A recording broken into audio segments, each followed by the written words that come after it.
Hindi ka ba umiinom ng lemon? Kung oo, pakinggan mo ito. Ang pag-inom ng lemon, lalo na kapag hinalo sa tubig, ay nakakatulong sa katawan mo. Dahil mayaman ito sa vitamin C na nagpapalakas ng resistensya at panlaban sa sakit. Nakakatulong din ito sa digestion. Mas nagiging maayos ang tiyan mo at nababawasan ang kabag o pakiramdam na bloated.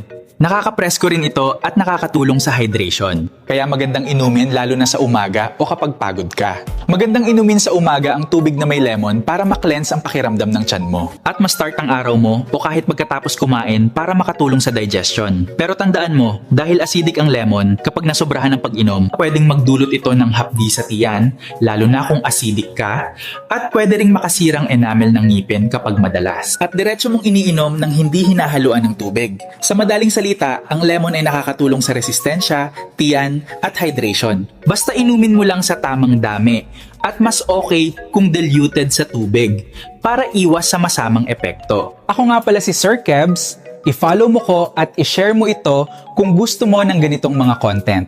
Maraming salamat.